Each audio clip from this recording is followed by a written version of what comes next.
여러분 안녕하세요. 마시트입니다. 여러분 주말 긴 연휴 잘 보내고 계십니까? 저도 잘 보내고 있는데요. 예, 제가 여러분께 한 가지 아, 나누고 싶은 이야기는 사실 권오중 씨 얘기를 들었어요. 권오중 씨가 7살 연상의 부인 아내와 함께 그 자신의 그 발달장애 자녀인 혁준인가요? 혁준 씨를 키우고 있는데 그 친구가 발달장애를 그런 걸 겪고 있잖아요.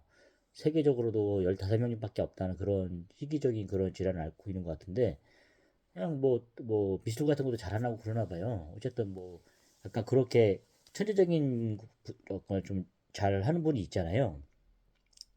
제가 드리고 싶은 말은 근데 그 어쨌든 유명인의 그런 자녀잖아요. 우리가 뭐 솔직히 그런 뭐 차별을 하면 안 되겠지만 저는 좀 그 생각도 들었어요. 아니 이게 어떻게 유명인의 자녀인 걸 알잖아요. 이미 방송에서 많이 나왔고. 그런데 그 중학교 친구들이 어떻게 이렇게 뭐 집단으로 뭐 이렇게 괴롭히는지 그리고 뭐 배를 걷어 쳐갖고 그 아들이 학교를 가기 싫다 그렇게 했나 봐요. 근데 이제 막상 그래서 아버지는 권오중 씨가 만나서 그 친구를 만나는데 그랬다 그러는 거예요. 제가 얼마나 혁준이랑 잘 지내는데요. 이렇게 말을 했다 그러는 거예요. 그러니까 저도 생각해보니까, 야, 이거 참 뻔뻔하구나 생각이 들더라고요. 그 맞은 아이는 그 맞아가지고 해서 학교 가기 싫다 그러는데, 그 정도인데 그렇게 그 아이가 만났을 때 당황하지도 않고 그 부모 앞에서, 야, 이게 참 심각하구나 이 생각도 많이 들더라고요. 그래서 왜 이렇게 애들이, 우리 때는 안 그랬는데, 요즘 애들이 이렇게 뭐 그래 촉법 소년 얘기도 막 나오고 그러잖아요. 그래서 요즘 애들이 왜 이렇게 완약할까 이 생각도 들더라고요. 그래서 제가 이제 한번 돌이켜 봤어요. 꼭 권혁순 씨 아들만 뿐만 뭐죠? 권혁순 씨가 아니라 권호중 씨 아들만 문제가 아니라 최근에 가장 유명한 그 현지업 씨 아들 있잖아요. 예, 현지업 씨 아들 키가 197 되더라고요. 2m 가까운 친구인데 고등학교를 잠깐 휴학을 하고 있더라고요. 깜짝 놀랐어요. 그때 무슨 그 TV조선이 어떤 프로그램에서 나온 거 봤는데 아버지 예전에 그 뭐 폭행 같은 거 이런 것 때문에 최근에 지금 그 아버지 쉬고 있잖아요. 현지업 씨도 보니까 살이 많이 빠졌더라고요. 그 하마 같은 그 몸에서 갑자기 어느 순간 보니까 이렇게 빠지더라고요. 그 사람도. 그러니까 스트레스라는 게 얼마나 중요한지 알겠어요. 그게 사람이 체중이 그렇게 변화가 있잖아요. 이게 얼굴이 반쪽이 되더라고요. 그래서 근데 그 친구 같은 경우에 뭐, 권호준 씨 같은 경우는 그래도 어느 정도 드라마가 없으면, 인지도 약하면 이렇게 좀 사라질 수가 있잖아요. 근데 이제, 현주엽 씨 같은 경우는 다르잖아, 이렇게. 어마어마하게 잘 산다고 들었고, 그 다음에 또, 어떤, 연예인이지만, 그래도 그 영향을 받는 게 아니잖아요, 그 사람 같은 경우에. 근데 저는 정말 대단한 적인 줄 알았는데, 그 아들이 좀 여리더라고요. 그래서, 하는데, 그래도 그 체격이 있고 막 이렇게 하잖아요. 근데 설마 그럴까 했는데 그 친구도 상처를 받았고 이제 못 가고 있더라고요. 아버지의 어떤 그런 불미스러운 일로 인해 갖고 또 정확하게 그 사연이 아니잖아요. 이렇게 봤을 때 다 드러나 봐야 되는데 그 어쨌든 방송인이라는 것 때문에 그런 문제가 있었던 것 같아요. 근데 어쨌든 그 친구 같은 경우에도 뭐 친구들한테 좀 뭐 어떤 또 욕을 좀 먹었나? 또 그 아버지한테 안 좋은 얘기를 좀 듣고 이랬나 봐요. 그래가지고 약간 트라우마 걸린 것 같은데 제가 생각하는 그렇습니다. 그래서 아이들이 그런 걸 안 따지는구나 그 생각이 들더라고요. 그래서 요즘 애들은 저러나? 뭐 이런 거 있지 않습니까? 그러니까 이제 뭐 누가 뭐 선생님의 아들이든 우리 때는 그런 거 있잖아요. 어쨌든 학교 보면은 선생님의 아들이 있을 수 있잖아요. 근데 보통 그런 경우에는 약간 피한다고 듣긴 들었어요.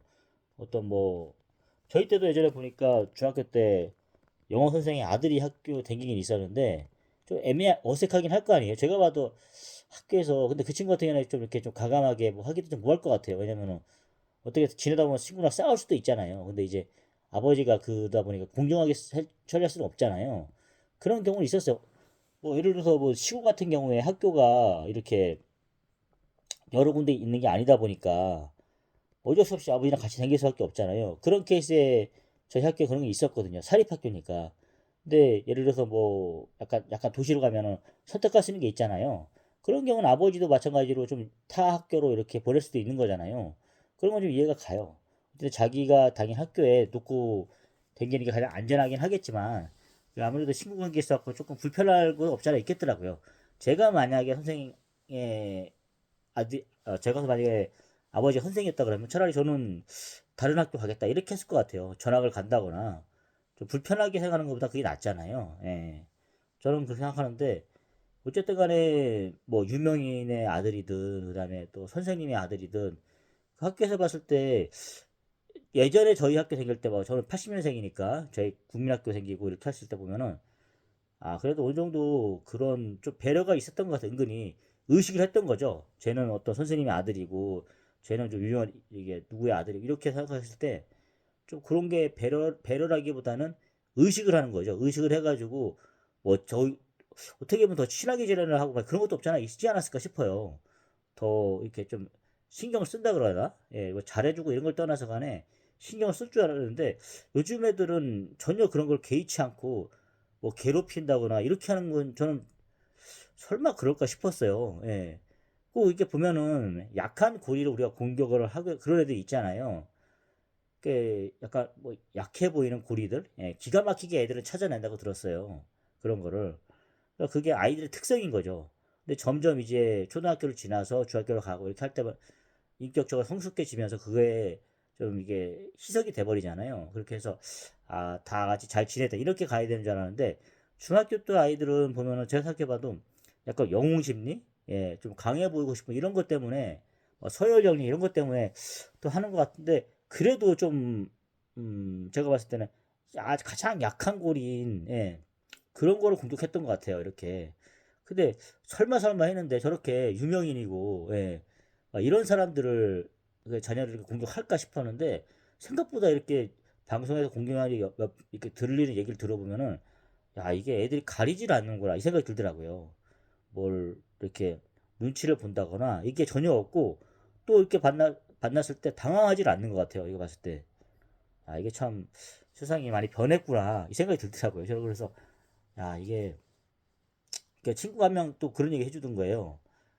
병선아 너도 이제 아들 키우는데 이렇게 모임을 했어요. 어떻게 동창회 모임을 했는데 뭐 이렇게 어떤 아이가 이렇게 봤을 때 이거 그 다문화 가정 아이랑 이렇게 좀 이렇게 보니까 그 문제가 있으면 그런 후에 이제 부모님이 이렇게 좀 병원에 보내서 문제가 있을 경우 예를 들어서 약을 좀 이렇게 처방을 받아갖고 좀 이렇게 한국 부모님 같은 경우는 이렇게 조절을 한다고 들었어요. 근데 말이 안 통하니까 그러면 이렇게 냅두는 그런 경우도 있나 봐요.